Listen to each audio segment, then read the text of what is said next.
National Broadcasting Company presents Radio City Playhouse, Attraction 11. Hollywood, California, Monday, June 29th.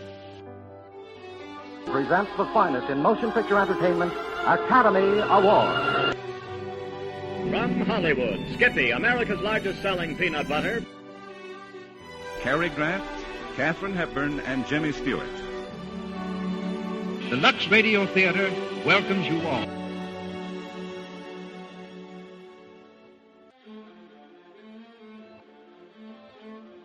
Hello everyone, and welcome to Drama and Theater, brought to you by Dwayne Old Time Radio. Before we get to today's drama, if you enjoy what I'm doing, let me ask you to subscribe to my channel. Subscribing is 100% free, and you will receive notifications on new posts. Lastly, if you have a moment, write a short 1 or 2 sentence review or give a rating on your preferred podcast service. A positive review or rating would help me out a lot. And now, on to the show. Oh yeah, and thanks for your support. I really do appreciate it. Theater Guide on the Air, the 11th episode, titled Pride and Prejudice, aired November 18th, 1945. Theater Guild on the air.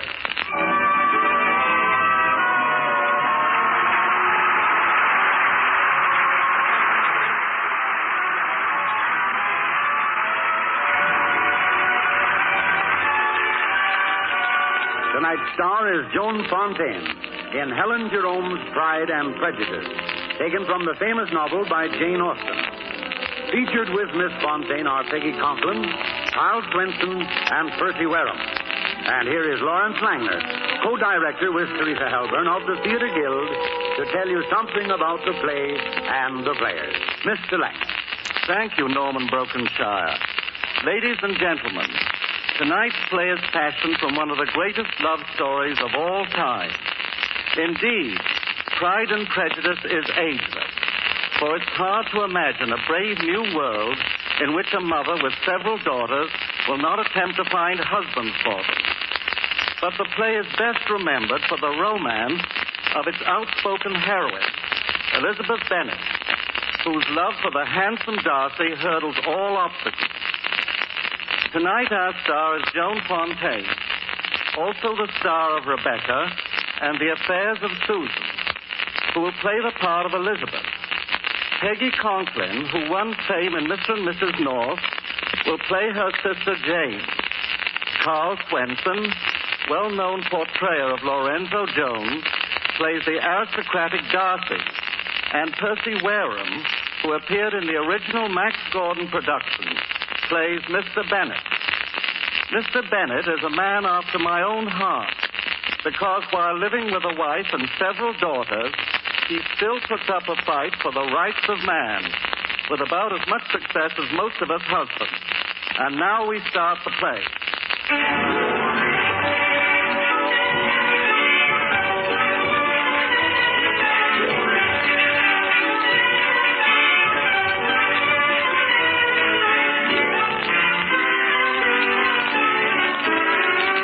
Nothing unusual about the Bennet house, excepting one small thing.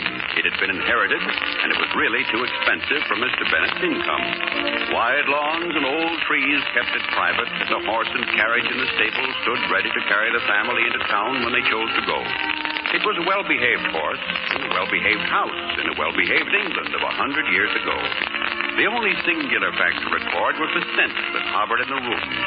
It was made of old lavender and lilac water, or whatever it is in the air that tells of many women in a house. Good afternoon, Elizabeth. Good afternoon, Papa. Did you read this? Elizabeth, you're not reading this book, are you? Yes, I'm almost finished. But, my dear, this is a novel. No respectable woman reads a novel until she's married. Your mother didn't read it until she had 2 children. Oh, but this one's only about a harmless school for girls, Papa. Don't try to fool me, daughter. One of the girls in this book has a divorced mother. I hope at least that you won't mention the story to your sister Lydia. Indeed, I won't, Papa. Lydia recommended it to me. This is too much. Now, Elizabeth, Mr. Bennett, have you heard the news? Have you heard the news? I have not. Oh, it's of tremendous importance to all of us. Tremendous importance. Mrs. Bennett, you have repeated yourself twice with no increase in the amount of information imparted to me. Will you proceed to your next idea? The great house of Netherfield has been rented. Not really. Mrs. Long just stopped by and told me. Don't you want to know who's taken it? You know any way I can stop you from telling me? Well, my dear, he's a young man of large fortune from the north of England, immensely wealthy, immensely. What's his name? His name is Bingley, and he's single, Mama. Why, how did you ever guess, Elizabeth? Why, Mama, any time you run into a room like this, I know a single man has crossed the county line. Oh, isn't it a splendid thing for one of our girls, Mr. Bennett? What has Mr. Bingley to do with our girls, for heaven's sake? Mr. B, how can you be so tactful?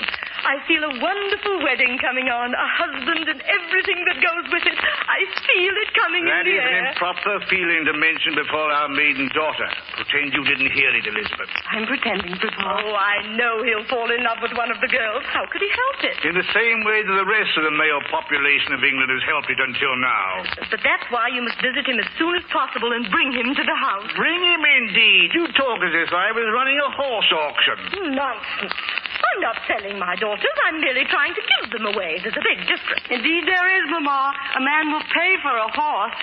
Imagine, Mama. Imagine being of some value in the world. Don't be silly, Elizabeth. Have you heard the news, Father? My dear Lydia, I beg you not to jump when you get excited. I have heard the news, and we must buy Elizabeth a new dress. Jane, be still. Well, what about me? We'll buy you a harpoon, Lydia. Everyone will get a new dress. Blue for Lydia because she's the youngest. Pink for Jane because she likes pink. And for Lizzie... Nothing at all, because I'm perfectly comfortable in what I have. Oh, but now, Lizzie, you can't. I'm not going through one fitting after another just to satisfy some silly man who won't know the difference anyway. There's a sensible girl. Sensible, indeed. If we all acted like Elizabeth, the world would never be populated. You needn't try to do it all with your 3 daughters, Mama. That's quite enough, Elizabeth. Mr. Bennett, please put on your hat and coat. I'm not calling on Mr. Bingley. I don't know the man, and he doesn't know me. Mr. Bennett, you never think of your daughter's future. I have no talent for this sort of thing. Bring him here. We'll supply the talent. Do you realize that with your estate entailed, the girls will be practically penniless when you die? Everything you will have will go to that Reverend Collins. Speaking about the Reverend Collins, I have a letter from him. He's coming to visit us. I'm not interested in his letters. We're talking of your estate and your poor daughters who'll be penniless if you persist in... I had nothing to do with passing the law of entail, Mrs. Bennett. It's not his fault, Mother. Thank you, Elizabeth. British law dictates that all estates shall be inherited by male descendants only. And we have no son, Mrs. Bennett, as perhaps you may remember. You needn't criticize me. I'm simply pointing out that the Reverend Collins will inherit by law what I possess, because he's my cousin and closest male relative. That's why you must invite Mr. Bingley here. Let him become your closest relative. I do not choose to make a fool of myself. You better go and do it, Father, or she'll never let you rest. He has 8 servants, Mr. Bennett. 8. I can't ask a perfect stranger to come and inspect my daughters. I suppose he ought to see Jane, Father. Oh, Lizzie, it's you he'll like the best. You're the one with character. Character doesn't make weddings, Janie. Your horse is saddled, Mr. Bennett. Get his coat, Lydia. I make no guarantee that I'll see Bingley. Just so you see him, dear. Here are your gloves. I had no intention of riding this afternoon. Here's your coat, Father. Stop pushing me. Of course, if I should happen to pass his house. Goodbye, Mr. Bennett. I'm making no promises. I may see him, and then again Goodbye, Father. Now, see here, girl. I will not be fooled.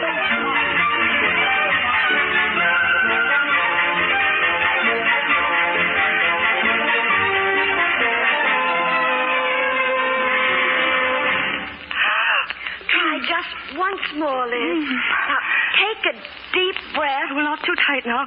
Ready, set. That's it. Hold your breath. I'm tying the string. Oh, quick, I can't. Oh, I can't hold it anymore. Oh, what a figure you have now, Liz. That's a darling corset. My spine seems to be in front. What idiotic things these corsets are. Everything from the middle is on top. But a girl can't very well do without them, Liz. Well, I'm sure if the Lord meant us to look like this, we'd have our ribs running up and down instead of sideways. Help me on with my dress, dear, will you? I'm aren't you dressed yet? They're here. Oh, take your hair out of your eyes, Lydia. Who's the other man Mr. Bingley brought with him? His friend, Mr. Darcy's his name. I peeked through the library keyhole. And Liz, Mr. Darcy is related to royalty. Really? I saw him through the window when he came in. He seems tall. Oh, very tall. And nicely blonde, too, I think. Oh, but I suppose he's married. No, I think he's single, too. How do you know? Well, Mother sat him in Papa's own chair. No. You hear that, Janie? Oh, you're going to have a hard choice, dear. Why do you say that, Lizzie? Why don't you ever think of anyone for yourself? Oh, I don't know. Most men, everyone I ever met, left me with the feeling that I just drunk some cooled-off tea. Well, I suppose I'll feel that way, too, when I get to be 20. But I do think you're much too critical, Liz. Oh, that's because everybody loves you, Jane. Wait for us, Lydia. I just remembered. I've got to look in the paper and make sure when that new regiment is coming to town. Oh, just don't go out and meet them on the high road, dear. Come on, Jane. We'd better go down and stand inspection for the gentlemen. Liz, one minute. Promise me one thing. What? I think you're the cleverest person I know, and the finest character. But do try to be nice to the gentleman, Lizzie. I mean sweet. You never try to be sweet, and you must. Well, I'll try to, my dear, with my last breath, which I feel I'm drawing now. Come on, let's go down.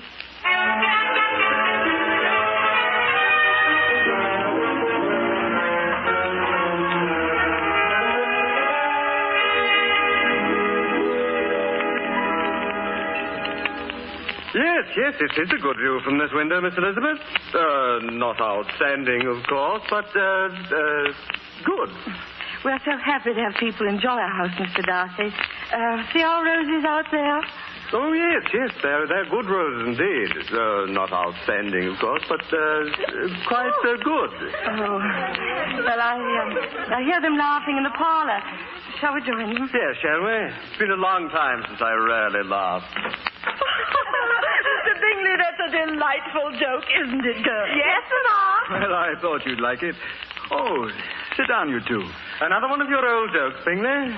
Old? We've never heard that one before, Mr. Darcy. It's about a lady... Oh, don't bother, Mrs. Bennet, please. It's difficult for you to realize how dreadfully long it takes for a joke to travel out to you country people. All jokes start in London, you know, and we can't tolerate old ones. We never waste our time telling new ones here. Isn't that strange? We like the old and tested ones. They're always sure to be funny. Mr. Bingley, you can't imagine how nice it is to have some eligible young men in the neighborhood at last. I believe Mr. Bingley can well imagine, Mrs. Bennet. I mistook you, Mr. Darcy. You don't seem to be finding our part of the country to your liking, do you? I don't care for the country, Miss Elizabeth. Oh, what a pity. It must annoy you terribly. There's so little smoke and noise out here. Not at all, miss. The longer I stay, the noisier it seems to be. I love the city. When we were in London once, the soldier followed That me. will do, Lydia. Mr. Bingley, I hope you like it in the country, or do you intend to run to London and leave us? Oh, I never know, ma'am. Everything I do is done in a hurry. Oh, that's nice, living that way. Yes, Miss Jane, and when I fall in love, I expect it will be the same. Oh, really? Is that... Answer, Mr. Bingley, Jane, dear. Isn't your tea getting cool, Mr. Darcy? Oh, thank you, Miss Jane. We're drinking it that way in London now. Oh, that's so characteristic. I notice city people most always lean toward tepid things. I perceive you are a student of character, Miss Elizabeth. She only I make a point of estimating people according to their value. You must find little opportunity to exercise your gift here. On the contrary, Mr. Darcy, I find that people who live in the country usually can't find a living in the city. I'm sure we all agree that city people and country people are both very nice. Don't you think so, Mr. Bingley? Well, city or country, wherever I am, I'm happy. Give me a horse, a long road, a whiff of hay, and a country lass, Miss Jane. Oh, you have such a nice disposition, Mr. Bingley. That's because Mr. Bingley doesn't criticize every time he opens his mouth. Unlike certain other gentlemen. You misunderstand, Mr. Darcy. I understand Mr. Darcy completely, Jane, and I don't Mr. Darcy, won't you have some more tea? No, thank you, Miss Jane. I really think I had better go.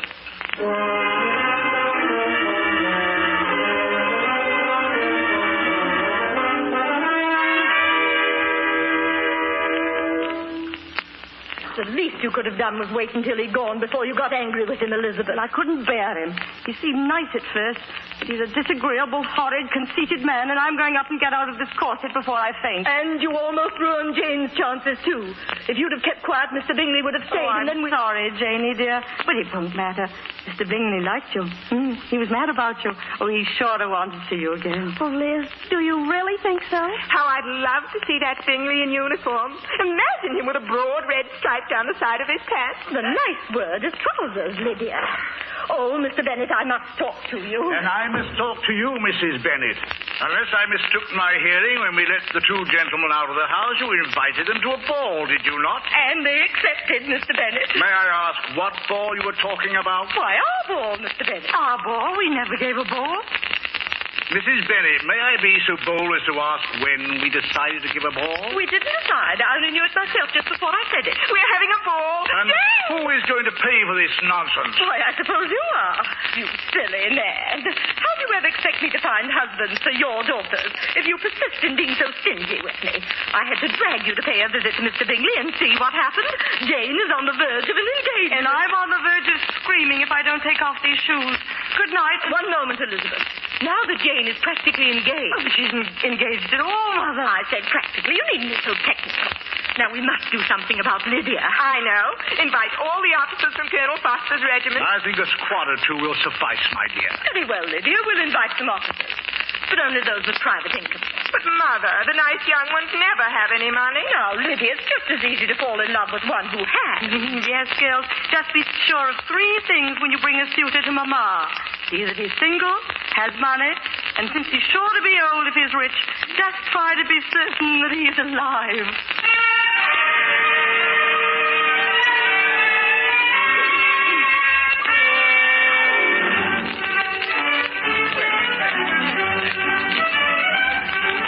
If I may say it, Miss Jane, you dance with inspiration. You surely make me trip saying such things, Mr. Bingley. I am a man. I can't restrain myself. Miss Jane. Yes, Mr. Bingley? Your light as air, Miss Jane. Pure, clean air. Now I've said it. Will you ever forgive my lack of self-control? I almost feel faint. I'm dreadfully sorry, Miss Jane. Come, we'll find a chair for you. Oh, no. No, just hold me this way until I recover my senses. Why do you keep turning your head? Is there someone you... Well, I just noticed Mr. Darcy in the doorway. He's not dancing at all tonight. Do you suppose he'd have a turn with my sister, Elizabeth? Why, I'm sure he'd be delighted. Where is your sister? I've hardly seen her all night. Well, I don't know where she's gone off to. Supposing I find Elizabeth, will you keep Mr. Darcy in the conservatory until I come back? I do so want her to dance. I'm beginning to understand why everyone loves you, Miss Jane. Does everyone? Oh, Miss Jane, I dare not repeat what I said. You're too pale for my last remark. Well, you hold on to Mr. Darcy. I'll be back before you can forget me.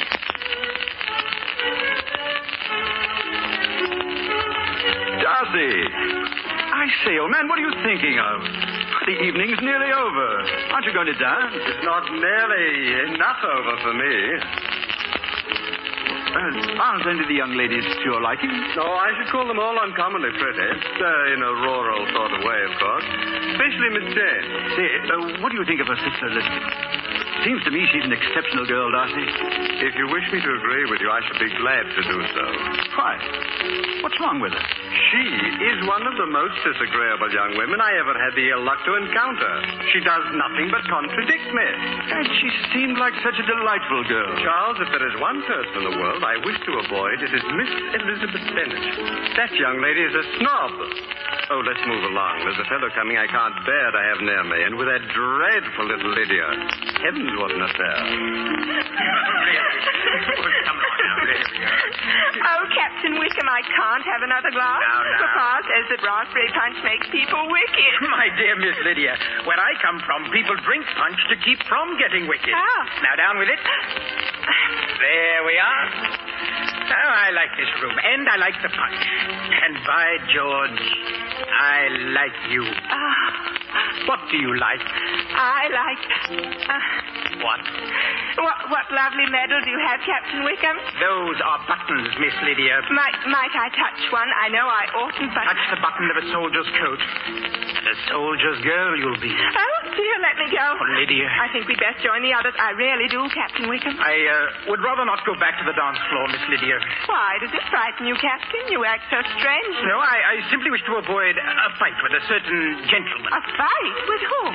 Mr. Darcy. But why? What's he done to you? Lydia, have you seen Elizabeth? Or you, Captain? No, indeed. Lizzie's gone to conservatory, Jane. She's with the Reverend Collins. Oh, thank you. Why don't you go in and dance, Captain? Careful now. She's only a baby. I shall be. Very careful. Come into the garden, Lydia. I'll tell you all about Mr. Darcy. I know I shouldn't. But you know you will.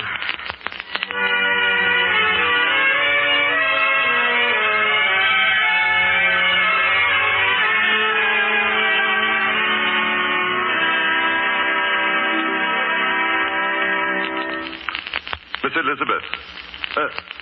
Miss Elizabeth. Oh, I'm sorry, Reverend Collins. I was thinking of something. Shall we go back into the ballroom now? In a moment. Since my arrival yesterday, you and I have merely spoken in vague generalities. Yes, it has been nice since yesterday. Miss Elizabeth, I have not come merely to visit your father, my esteemed cousin. Therefore, I wish to speak now, not only as a man of the cloth... How then, Mr. Collins? Well, you might say, as a man. Really, Mr. Collins, you mustn't strain yourself. Your father has given me permission to inform you that I have singled you out as the companion of my future life. Oh, isn't that generous of Papa? You must really be excited, mustn't you? Now, before our feelings run away with us, Miss Elizabeth, may I say that no ungenerous word of reproach shall ever pass my lips, despite the fact that £1,000 invested at 4% is all you have as a dowry. Well, I'm flattered how mathematically sure you are that you love me, but why in the world did you choose me? A fair question. My patroness, Lady Catherine de Bourgh, has condescended to advise me to marry. She does much to support my church, you understand. I believe you will be acceptable to her. You see, you have risen to that exalted level in society when you've been introduced to Mr. Darcy. And Mr. Darcy is Lady Catherine's nephew. Oh, isn't she the lucky one? As an added inducement, Miss Elizabeth, there is a better than fair chance that when we are married, Lady Catherine may decide to visit us. What? Oh, Mr. Collins, I never knew you were given to such wild hopes. Now, all that remains is to assure you of my violent affection. Miss Elizabeth. Nay, my dear Miss Elizabeth. I will go so far as to say, my dearest Elizabeth, in all my life... Mr. Collins, I appreciate the honor, but I will not marry you. Oh, I understand. It's the usual practice for elegant females to say no, but they mean yes. And so I will I'm proceed... not one of those idiotic ladies you describe. When I say no, I mean no. I realize it's quite impossible for people to imagine a rational woman. But outside of novels, they do exist, and I'm one of them. And I said no, and I meant no. Oh, you're adorable. I shall proceed to ask you again.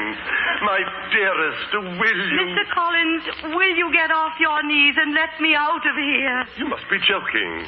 Why, Miss Elizabeth, make haste, my dear. Remember, you're already past 20.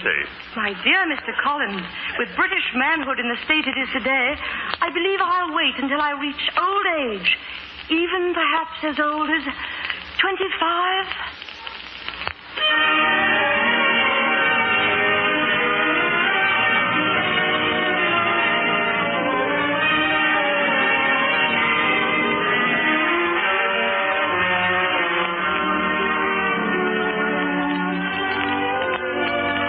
Family is giving a ball. The gentlemen in their tight trousers, the ladies in bustles and lace, move stiffly over the dance floor. Jane Bennet has gone to find her elder sister Elizabeth in the hope of getting her to dance with Mr. Darcy, a rich and royal young man. Jane is just coming into the conservatory when she sees Reverend Collins getting to his feet after making a proposal of marriage to Elizabeth. Lizzie, whatever in the world? I believe I'd better join the company, Miss Elizabeth. Ta-ta, you two. Lizzie, I've been looking all over for you. Whatever brought you to go off with Mr. Collins? Well, he proposed to me, Jane. Imagine. Lady Catherine gave him permission. It's amazing that he bothered to ask me at all. Oh, that silly man. Come along now. You must dance before it's all over. And I've got Mr. Darcy waiting for your arm. Mr. Darcy? You must dance with him, Lizzie. I've been floating in a dream all evening with Mr. Bingley. And then I think of you, and I want to take you and swing you into my dream with me. Lizzie, you are so clever and so very pretty. And Mr. Darcy is really the handsomest man. Snobs usually are. If he held his neck any stiffer, a good breeze would crack it. Liz, why do you dislike him so? You've hardly said a dozen words to him. He acts as though all women should faint with joy when he combs his hair. Just because Mama and Papa are not very rich, and the house is not a mansion, he thinks we'll all fall over ourselves to please him. But he never said anything to make you feel... He doesn't need to. He's got the eye of a snob and the tone of a snob, and he is a snob. But if you insist, Janie, I'll dance with him once, if he can stand it. Oh, good, Lizzie. Ah, here's Captain Wickham. Oh, I was looking for you both to bid you good night. I hope you will excuse me. Oh, but it's not very late. Where's Lydia? I've already said good night to her. What's happened to you? Why are you so excited? You must have noticed what Mr. Darcy did to me in the ballroom. Darcy? Well, what's he done? Your mother wished to introduce me to Mr. Bingley. Mr. Darcy was standing with him at the moment. As soon as I approached, he took Mr. Bingley's arm and walked away. Well, if that isn't... But why? I didn't know you'd even met Mr. Darcy before. Tell me, how do you know Mr. Darcy? Why, my father was manager of the Darcy estate in Derbyshire. Oh, well, then you must know his character. I do, miss.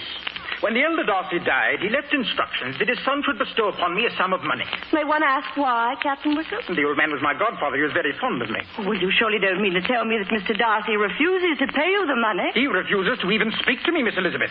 Please let me go now, and my apologies to your mother. Good night. Good night. Now then, Jane, there you have Mr. Darcy. Lizzie, there must be two sides to this. There certainly are, the right and Mr. Darcy's. Did you ever hear of such dishonest, such slow... Lizzie, he's coming. Darcy, give him a chance. Please, Liz, give him one more chance. Miss Elizabeth, they're playing the last extra. May I have the honor? Thank you, sir. I'm too tired to dance anymore. Besides, I feel the honor would be more than I could bear. I believe I'll see what Mr. Bingley is doing. Do dance, Lizzie. Have I had the misfortune to offend you? You've offended Captain Wickham, one of my mother's guests.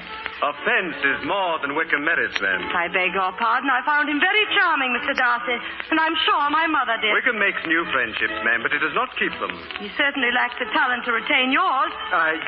Your turn to make a remark now. Whatever you wish me to say, you may consider said.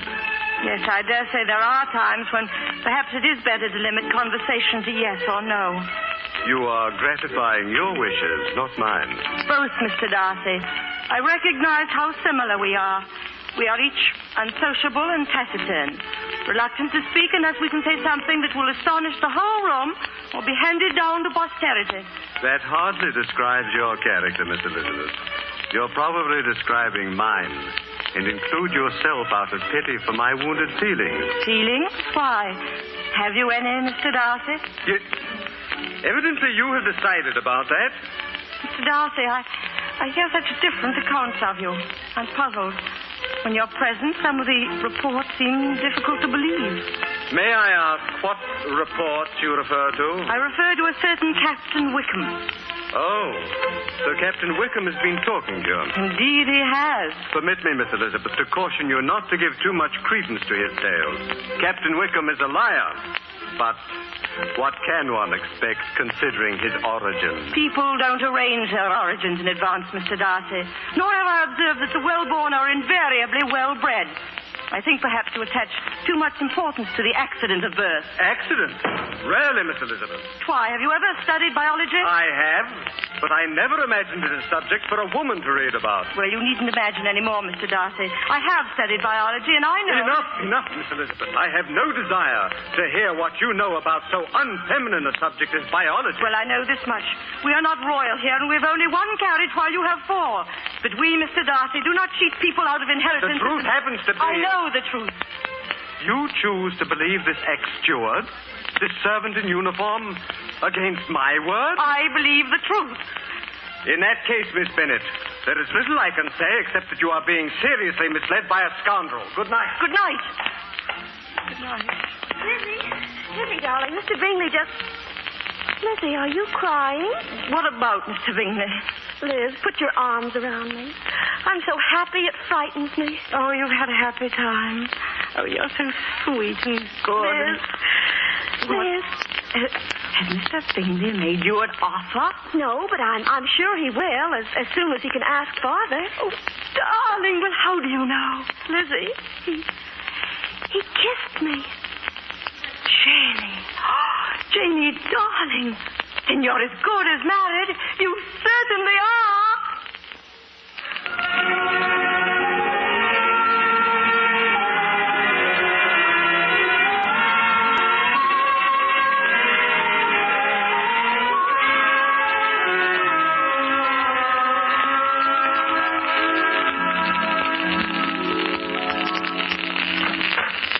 Oh, there you are, Hill.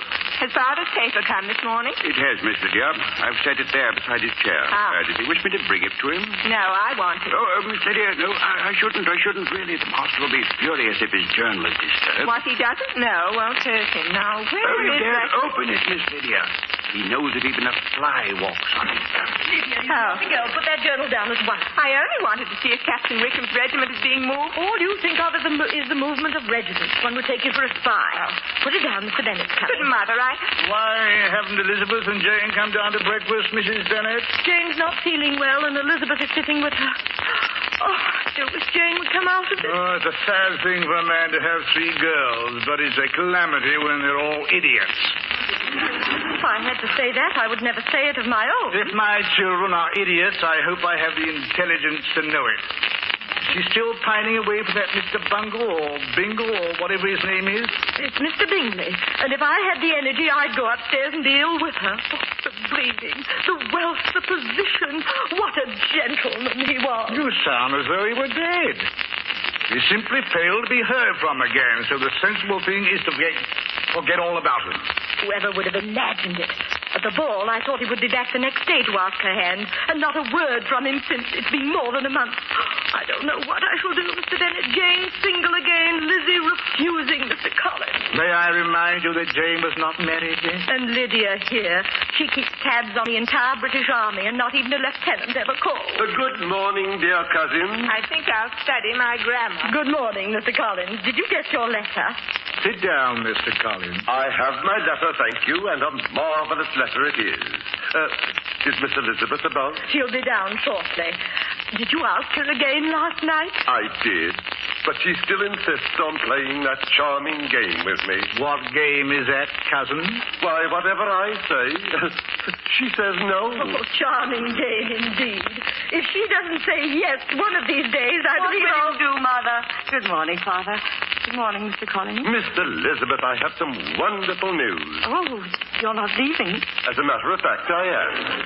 Come, Mr. Bennett, I'm sure Elizabeth and Mr. Collins want to be alone. No, stay. I am leaving, true. But my dear patroness, Lady Catherine, insists that when I return to the parish, I bring for her inspection the young lady whom I've selected for my wife. Would you come, Miss Elizabeth? Jane can accompany you. And when Lady Catherine sees you, I'm sure she'll pronounce you perfect. And I, Lady Catherine. The only difficulty is that by law I cannot marry Lady Catherine. Oh, Jane, you came so softly. Sit down, my dear, sit down. You look so pale. Here, child. If only he'd written just a word, saying it was a mistake, saying something. I can't believe he'd go without a word. Without a blessed word. Oh, don't, darling. He'll come back. But, Lizzie, he's gone back to London for the season. I assume Miss Jane is referring to Mr. Bingley? Yes, Mr. Bingley. In this house, we are either expecting a Mr. Somebody or mourning him.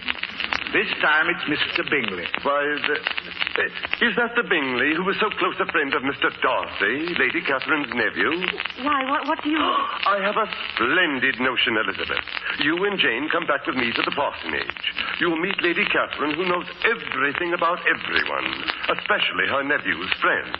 And then you'll settle whatever happened to Mr. Bingley. And that, Mr. Collins, is a brilliant piece of detective work. Elizabeth, you're off. Oh, but I've no intention of marrying Mr. Collins, and if I meet Lady Catherine, she mustn't imagine there she goes again with her charming joke. What do you think, Father? Well, Father thinks it's a splendid plan. Oh, Mother, dear. And you always said marriages were made in heaven. From what I know of men, my dear, if we left it to them in heaven, we should all be old maids. You'll pack at once.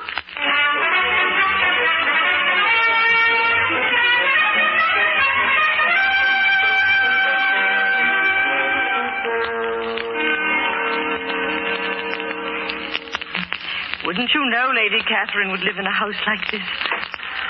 Oh, my. The doors are old and heavy. So is Lady Catherine. Liz, you'll be sure to ask her about Mr. Bingley. Oh, as we come to it, Janie, and just as soon as your mind's at rest about him, we'll go home. I don't like it here. Does it make you think of Mr. Darcy, Liz? Mm-hmm. A little. It's so cold and rich and proud. Mr. Bingley was so much the opposite. So smiling, so sweet and kind. I can't understand. Oh, come now, Jane. But, Liz, he kissed me. He really did kiss me. For heaven's sake, don't sit on that couch. Oh. Lady Catherine always sits there, my dears. She's coming right in. You must be standing, of course, when she enters. And... Collins? Lady Catherine, may I have the honor to present Miss Elizabeth Bennet and her sister, Miss Jane. You're welcome, children. Thank you, Lady Catherine. And now sit down and tell me about yourselves. Collins was saying you have several sisters, Miss Elizabeth. 2, your ladyship. And how many carriages does your papa keep, my dear? 1, Lady Catherine, and it does very well when the wheel stays on. Oh, my. Well, at any rate, you'll not be unaccustomed to Mr. Collins' way of life. What was your mamma's maiden name, my dear? Gardner. She has a brother who lives in a sort of slum in Cheapside. He's a lawyer. Oh, Miss Elizabeth, I beg of you. Never mind, Collins. I choose not to have heard. And what sort of governess did you have? We never had a governess, Lady Catherine. Yes. What? Grown up without a governess? Your mother cannot have been very intelligent to allow that. She isn't. She gave us our education, your ladyship. For a girl brought up in the country, Miss Elizabeth is prodigiously intelligent, Lady Catherine. Yes, ma'am. I'm particularly good at biology. Elizabeth. That awful word is not mentioned in my house, Miss Bennet. Besides, you're wasting your time on it. It won't get you anywhere. For instance, my nephew, Mr. Darcy, whom you will have the honor to meet shortly. Mr. Darcy? Is he here? He is here. Why, does that alarm you? Oh, no, not at all. What about Mr. Darcy and biology? Why, he met some girl in the country who actually thought to attract him because she knew biology. Oh, not really. She came from the strangest family. She had a sister who very nearly got her claws into Mr. Bingley, my nephew's friend. Imagine people of that class thinking of a man like Bingley. Oh, incredible, but did he love the girl, this Mr. Bingley? Oh, violently in love.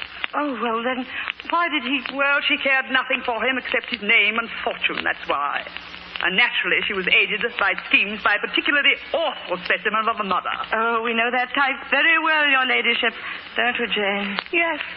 And what finally came of it, Lady Catherine? Well, there they were, the girls, several sisters, also with claws, and poor Bingley as good as caught, drawn and quartered. Well, naturally, my nephew, Mr. Darcy, went into action and whisked Bingley off to London. Mr. Darcy did that? I said Mr. Darcy. He kept him in London, had to lock him in a room the first night to keep him there. And now... Why, what's wrong with your sister? Something in my throat, Liz. And what finally happened to Mr. Bingley? Why, he's in London and about to become engaged to the daughter of the Duchess of... Is the child crying? Jane, come now, stop coughing. She's crying? She's coughing, Janie. Please, Janie, please stop coughing, Janie.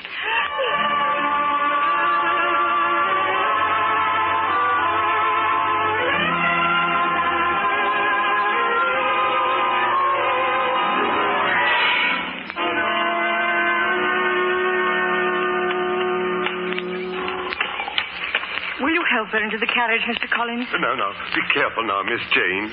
Is your foot on the steps? I feel so dizzy. Up you go. There we are now. Miss Elizabeth, before you The go... answer, Mr. Collins, is no. But really, Miss Elizabeth, this is carrying your little joke too far. Elizabeth! Oh, Mr. Darcy. Miss Elizabeth, I just heard that you're here. My aunt would like to see you, Reverend Collins. Me? Goodbye, Elizabeth. I shall write you a definite offer. Goodbye, Mr. Collins. I must speak to you, Miss Elizabeth. What is it, Mr. Darcy? It's no use. In vain have I struggled. My feelings will not be suppressed. You must allow me to tell you how ardently I admire and love you. Mr. Darcy, are you joking? I've fought with myself all these weeks. Now, you may think that I'm speaking without due thought, that my feeling for you outweighs my common sense, that this love for you that consumes me is a thing that will pass. But it's not so, Miss Elizabeth. I have learned that in the bitterness of my self-abasement. You have doubtless been crying all month, haven't you? Miss Elizabeth, I love you. Do you expect me to take you seriously? Have you so quickly forgotten the inferiority of my family? I have forgotten nothing about you, and yet I love you. Have you considered my unsuitability in the eyes of your exalted world, Mr. Darcy? I have considered it, and I love you. Oh, you need not say it again, sir. What am I supposed to reply to this extraordinary harangue? One can scarcely call it an offer of marriage. You do not, I suppose, expect me to feel flattered? But do you expect me to be glad that your family's inferior to mine?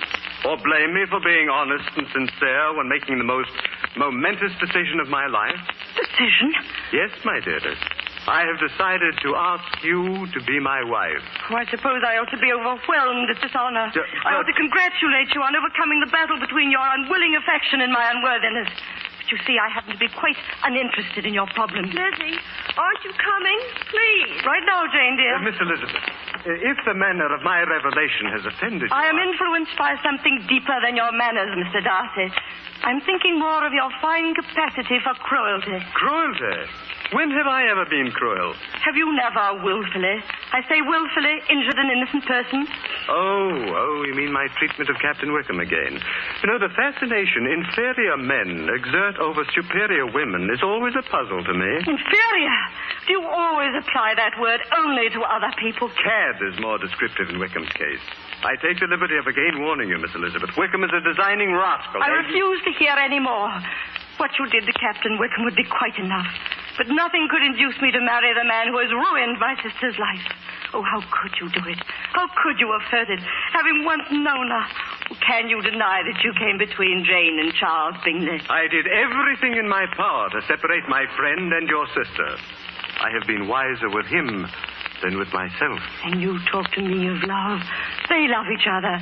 Jane is of those who only love once. It will kill her. I know it will. You have trodden on a heart with an iron boot. Mr. Darcy, you are the last man in the world whom I could ever be prevailed upon to marry. Your arm, Miss Bennet. Thank you. There you are. Forgive me for taking up your time. I wish you every happiness. Driver, you may start.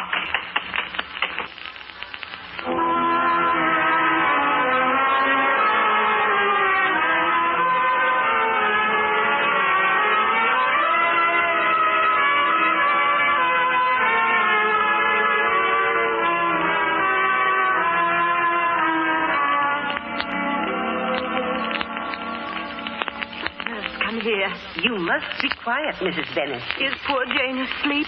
I felt it would be better for her out here on the terrace. She had another dreadful night. You'd better go back into the house and leave her to me. Oh, that Mr. Bingley, that dreadful Mr. Bingley. She's asleep out there, Mr. Bennet. Good. Oh, Papa, what have they done to her? Our little Jane. If she dies of a broken heart, it will be a comfort to know that that young man is responsible. You certainly get your comfort in queer ways, Mrs. Bennet. What's to be done? Lizzie's through with Mr. Collins. Jane deserted. Lizzie, I suppose Mr. Collins talked of how he would inherit our house when Mr. Bennet dies, didn't he? He was too busy brushing off the knees of his pants. And I wish you would stop referring to me as a corpse, Mrs. Bennet. A letter for you, sir. Thank you, Hill. Will you go up and ask Miss Lady to come down and have her lunch? I assume, Mrs. B., that Lydia returned from a visit to Colonel and Mrs. Foster? Miss Lydia, sir, is not in the house. Not in the house?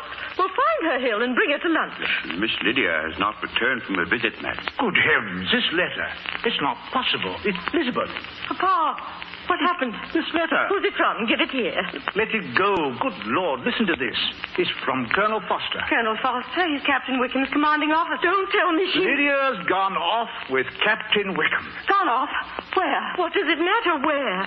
The important thing is that she went anywhere with that scoundrel. They've eloped, do you understand? Wickham? Oh, it's incredible. Oh, the dear child, and without wedding clothes. Mr. Bennett, you must send money at once. Where could they have been married so quickly? He will marry her, won't he, Papa? What? They're not married? Kindly control yourself, Mrs. Bennett. This is what Colonel Foster writes. Your daughter left a note with my wife stating that she and Captain Wickham were gone to London. I am sincerely grieved to tell you that I can find no further trace of them and no word of any marriage ceremony. Oh, my poor girl. Oh, but that's not proof they weren't married, Papa. I'm going to attend to that young man. But where are you going? You don't even know where to go. I'll find him, the blackguard. I'll make him marry her. Mrs. Bennett, stop sniffling and take yourself upstairs. Oh, you'll fight with Captain Wickham and be killed. And Mr. Collins will turn us out before you're cold in the grave. I'm still quite warm, thank you, Mrs. Bennett. I'm leaving now, Elizabeth. Oh, it's my fault, Papa. I had been warned about Wickham, and Mr. Darcy, sir, and Mr. Bingley. I hope we're not intruding, sir. You will excuse me, gentlemen. I'm posting to London and must be off. Goodbye, Lizzie.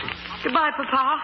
Mr. Bingley, you've come. Mr. Darcy rushed to London to tell me your sister was ill. Gravely ill, Mr. Bingley. Oh, I can't blame you for thinking badly of me, but I had no idea that she... That is to say, I never dreamed she cared for me as I do for her. Oh, Mr. Bingley. May I see her? She's out there with her nurse. Go through that door. Thank you. Mr. Darcy, I find myself in the unexpected position of having to thank you. You need not embarrass yourself. I had no idea either that Miss Jane rarely cares so much for Mr. Bingley. I beg your forgiveness, There's and no time for that, Mr. Darcy. My youngest sister has eloped with Captain Wickham. Eloped? I want the real truth about him, Mr. Darcy. With pleasure. Captain Wickham did inherit money from my father, and I paid it to him. And in 1 year, he squandered it on women and gambling. And not long ago, he persuaded my sister... Your sister? 15 years old. Thank heaven I arrived in time to stop him from carrying her off. Oh, then we really are done for. You see, Mr. Darcy, we are not only an inferior family now, but a disgrace. Where are you going? Bingley, I'm leaving. Is anything wrong, Mr. Darcy? What? Did you call me, Darcy? I'm leaving, Bingley. I shan't be taking supper with you tonight. But you were to stay the week. Well, I've changed my mind. I have no taste for life in the country. Goodbye, Miss Elizabeth. Goodbye, Bingley. What got you so upset, old man? Why, I never saw him so concerned in all my life. What happened here? Well, I'm sure I haven't the faintest idea.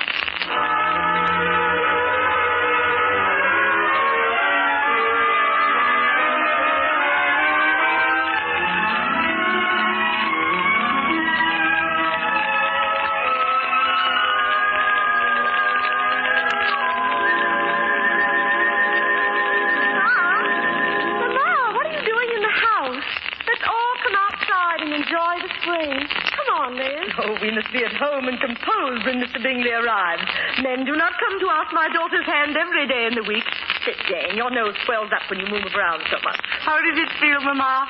2 sons-in-law. Oh, your father certainly managed that naughty Captain Wickham very well, even if it did cost £10,000. Good afternoon, girls. I see Mr. Bingley hasn't arrived yet.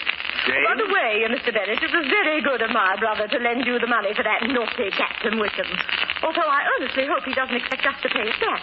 Lucky he had it to lend, or the naughty Captain Wickham would have continued to live in sin with Lydia. Lizzie, your own sister. if the servants were to hear you. But isn't that the accepted way of mentioning a young lady and gentleman who are traveling about in hackney coaches together without benefits of clergy? There is no way of mentioning it. Not for respectable people. Our poor uncle had to pay £10,000 so people could mention it. And if he could spare another 10,000, perhaps we can do something about you, Lizzie. Oh, I'm quite all right, Mama. After all, I still have my teeth. That would be excellent if men married women for their teeth, my dear. Did you give him the money in cash, Mr. Bennett, or I suppose my brother made a draft on his bank? £10,000 does fascinate you, doesn't it, Mrs. Bennett? I admit that £10,000 does fascinate me. How did my brother pay it? The fact is, your brother did not pay it. Why didn't he? The simple reason that he hasn't got it. Oh, but, Papa, you did give Captain Wickham... Mr. Darcy followed my coach to London. Mr. Darcy? Yes, and was good enough to offer me his cheque. I could never have found Wickham without Darcy's help. He knew all the scoundrel's horns had led me to him. I thought he was going to murder Wickham, but he controlled himself and gave him the money. Well, that makes it much better. I loathe owing money to relatives. Mr. Darcy did that, Papa. He really did it. Liz, and you thought he was so stuffy and proud. But why did he do it? What? Liz, Mr. Bingley. He's coming up the walk with Mr. Darcy. I'll go to meet him.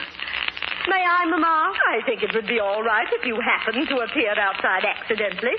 Take a book or so you were reading. You're so good, Mama. I disagree, Mrs. Bennett. I think we all ought to be out there with her after what Lydia did. Oh, don't be silly. Mr. Bingley is not Captain Wickham. And I'm not the Bank of England.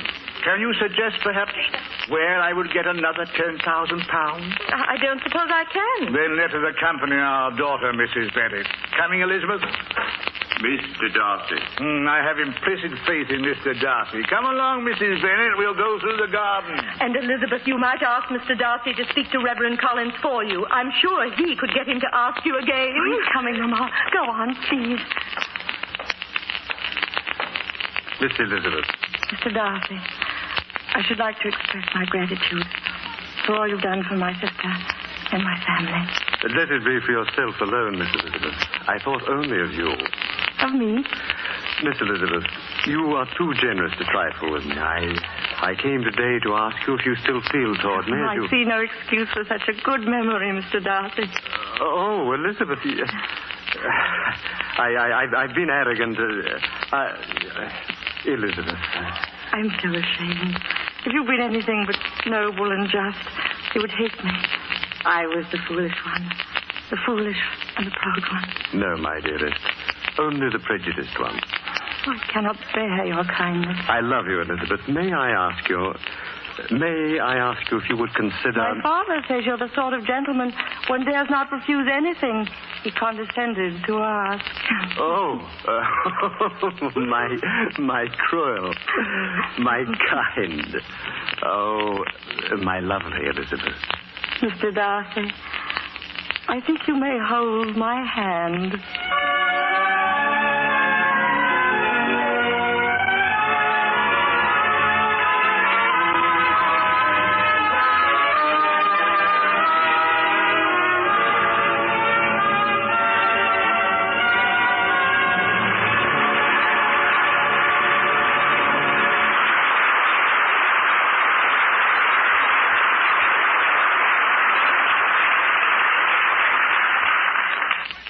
The Theatre Guild on the Air has presented Pride and Prejudice, starring Joan Fontaine as Elizabeth, and featuring Peggy Conklin as Jane, Carl Swenson as Darcy, and Percy Warren as Mr. Bennett.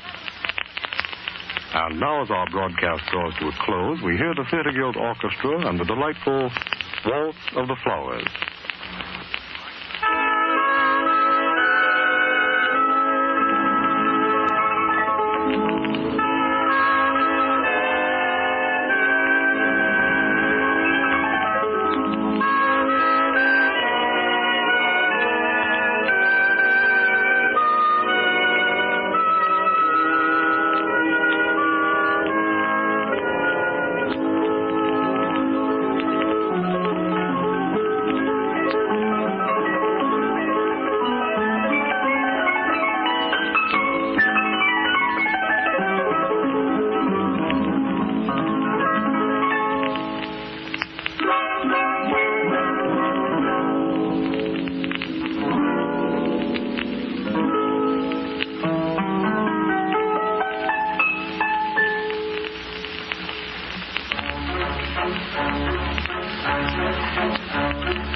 program has been a presentation of the Armed Forces Radio Service, the voice of information and education.